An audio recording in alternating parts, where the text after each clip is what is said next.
ऐसा एक प्रश्न रहता है कि हमारा तत्व विचार में मन नहीं लगता। मन में आया, हम स्वाध्याय तो कर लेते, पूजा पाठ भक्ति भी कर लेते, मंदिर बराबर आ जाते, व्रत भी पाल लेते, लेकिन तत्व विचार में मन नहीं लगता। और टोडरमल जी साहब ने क्या लिखा कि ये सब करे और तत्व विचार ना करे तो सम्यक दर्शन का अधिकारी। बराबर है कि नहीं? और ये सब ना करे, तत्व विचार करे तो सम्यक दर्शन का अधिकारी है।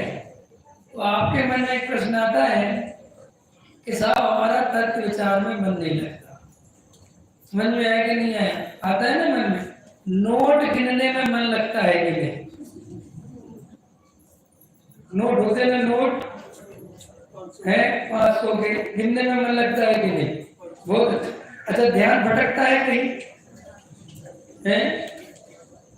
ये पत्नी नाम का जो पदार्थ होता है ना, अगर इसका पति स्वाध्याय कर रहा हो तो अपने पति को 10 काम बताएगी। समझ में आया? मुन्नू के पापा, मुन्नू को देख लो, मैं थोड़ा कुछ काम कर लूं, तो पता नहीं कितने काम याद आ जाएंगे। और वो ही मुन्नू के पापा नोट कर रहे हो या वही खाता लेके बैठे तो मजाल कि मुन्नू वहां पहुंच जाए। क्योंकि पत्नी भी ये बात अच्छे समझती है कि ये जो स्वाध्याय वगैरह कर रहा है ये केवल इसके सुखी होने का उपाय है और इससे हमें कोई लेना देना नहीं। लेकिन जो नोट कर रहा है ये सबके सुखी होने का उपाय।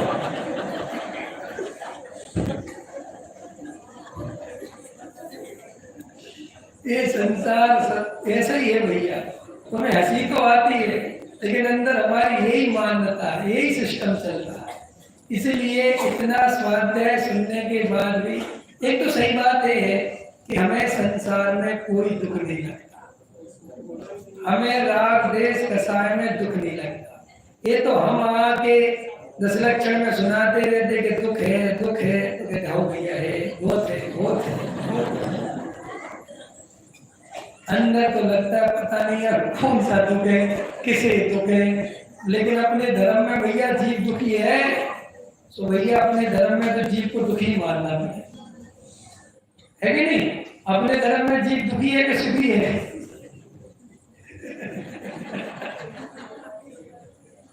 ये अपनी रियल में हालत है, यही है अपनी स्थिति। ये जब बोलते रहते ना जीव दुखी है, हम दुखी नहीं है, हर्ष जीव दुखी है। राग देश में दुख है कि नहीं? बताओ हर्ष, बताओ बेटा। संकेत कहाँ है? ये संकेत चला जाता है? अरे संकेत यार कैसी बात कर रहे यार? तुम्हारे भरोसे तो मैं बोरी बली में रह रहा हूँ।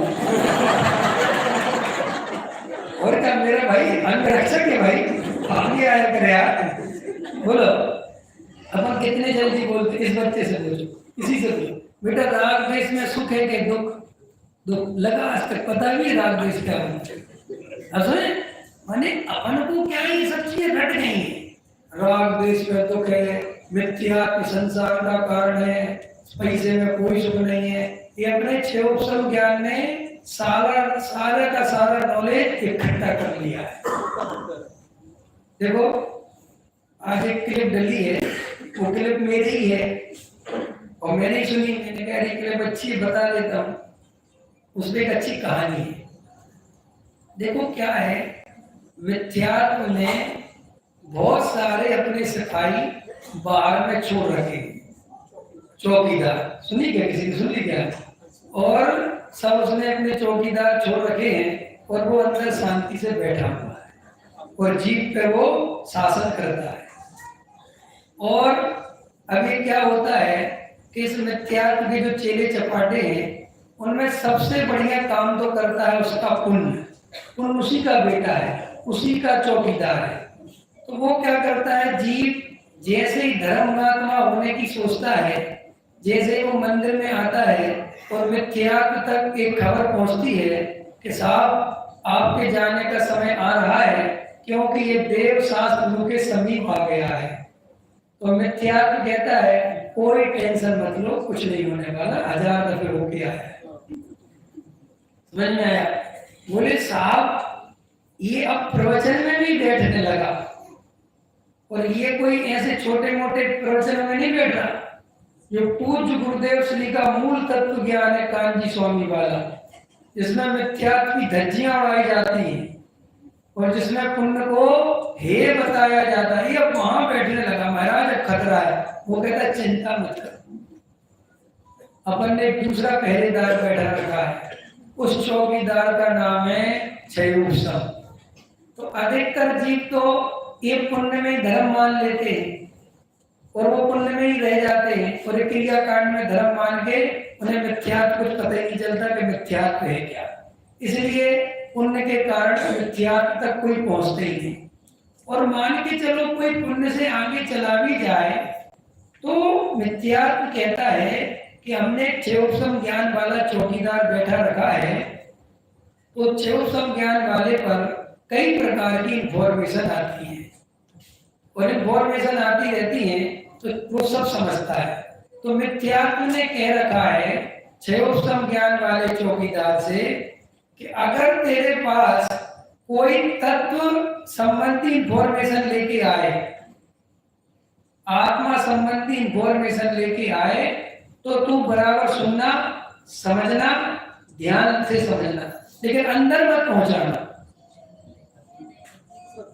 समझ में आया? श्रद्धा तक नहीं आनी चाहिए। वो कहता ओके सर, और फिर क्या होता है, यहां से प्रवचन से इंफॉर्मेशन जाती है, ठीक है, जाती है, और आप पहले दिन सुनते हो कि मैं जीव हूं, मैं शरीर नहीं हूं, मैं शरीर से भिन्न चेतन तत्व हूं। क्षयोत्सम ज्ञान ओके, एस बिल्कुल सही है, बिल्कुल सही बता रहे आप, पैसे में कोई सुन नहीं, बिल्कुल ठीक, एकदम ठीक। और ऐसा कर करके 2, 4, 10, 15 दिन में क्षयोत्सम ज्ञान को पूरी इंफॉर्मेशन एकदम सेट हो जाती है।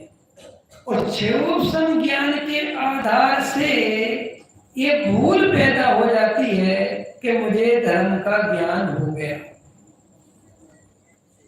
मुझे आत्मा का ज्ञान हो गया, और वो अनुभव तक नहीं जाता। और मजेदार बात है कि जब तक वो तत्व ज्ञान अनुभव में नहीं आ जाता, तब तक 3 काल में मिथ्यात्व का नाश होने वाला नहीं है। इतनी बात समझ में आ गई? और फिर वो क्षयोत्सम ज्ञान के आधार से और सूक्ष्म और सूक्ष्म और सूक्ष्म प्रयोग नहीं करता, शांति से बैठ के तत्व विचार नहीं करता, और क्षयोत्सम ज्ञान के आधार से अपनी जानकारी बढ़ाता रहता है, उसे अंदर नहीं जाने देता, अनुभूति में नहीं जाने देता। और कोई म्यूचुअल फंड की जानकारी दे तो शेयर गिर गया, तुरंत अंदर पहुंचा था, जल्दी खरीदो, है कि नहीं? बराबर, क्योंकि वहां उसके अंदर मिथ्यात्व कहता है मेरी गुनाह ने दो, क्योंकि मिथ्यात्व पर द्रव्यों में जो एकत्व, ममत्व, कर्तृत्व, भोक्तृत्व चल रहा है, उसका जो साम्राज्य फैला हुआ है। तो ऐसे ही इस जीव के अनंत बार 11 और 9 पूर्व तक की जानकारी हो गई, लेकिन स्वानुभव से प्रमाण नहीं किया, इसलिए लौट के वापस 4 गति परिभ्रमण हो गया। और अभी भी हम क्या कर रहे हैं, ये जानकारी से अपने को आत्मज्ञानी समझने लगे, बड़ा समझने लगे। और एक तो ये उसका फंडा है, दूसरा फंडा क्या हमारा, वो जड़ की क्रिया, ग्रसिल संयम अगर होने लग जाए, थोड़ी कसाई की मंदता हो जाए, तो तुरंत उसमें उपादेय बुद्धि हो जाती है। देखो अपन कितने खतरनाक लोग हैं। अपन ये छंद भी बोलते जाते हैं कि मुनि व्रत धार अनंत बार गिरे को उपजायो, पैनिज आत्म ज्ञान विनाशुक लेस न पायो। ये बात भी अपन बोलते रहते हैं कि देखो द्रव्यलिंगी मुनिराज की क्या भूल है कि वो जड़ की क्रिया में अहम बुद्धि कर लेता है, शुभ भाव में उपादेय बुद्धि कर लेता है, इसलिए उसके मिथ्यात्व का नाश नहीं होता। बराबर है ना। देखना ये बात बोलता भी जाएगा और पता तुरंत थोड़ी देर बाद क्या कहेगा, आज मेरा उपवास है,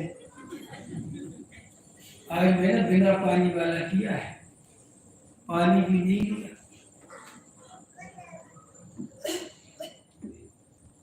और आपको पता है मेरे को समय सार की पूरी 415 गाथाएं याद हैं। अभी कितनी बारीक बात पढ़ रहा था, द्रव्यलिंगी की भूल बता रहा था, समझ में। और इसकी जरा सी जड़ की क्रिया हुई नहीं और उपादेय बुद्धि हुई नहीं, तो फिर तो द्रव्यलिंगी मुनि की क्या बात कर रहा। तो ये जरा सी रोज पूजा में आने लगे तो अपने को बड़ा बड़ा मानता है और दूसरों को स्वच्छंदी मानता है। जरा सा कोई व्रत पालने लगे तो अपने को धर्मात्मा मानता है और पढ़ता भी रहता है। तो ऐसी जीव ने भूल अनंत बार करी कि अनंत बार मुनि बना। जरा सा क्षयोपम ज्ञान हो जाए तो उससे अपने को बड़ा ज्ञानी समझता है। तो आचार्य भगवंत कहते हैं ऐसे अनंत बार जीवन चला गया, अनंत मौके मिले हमें मिथ्यात्व के नाश करने के, लेकिन हमने कभी क्षयोपम ज्ञान में छोड़ के रह गए, कभी क्रिया कांड में उलझ के रह गए, कभी प्रभावना के नाम पर उलझ कर रह गए, कभी मंदिर बनाने के चक्कर में उलझ के रह गए, कभी दूसरों की सेवा करने में उलझ के रह गए, लेकिन कभी शांति से बैठ के एकांत में गहरा तत्व अभ्यास नहीं किया, गहरा तत्व विचार नहीं किया, शरीर और आत्मा का भेद ज्ञान सच्चा और पक्का अनुभव पूर्वक नहीं किया।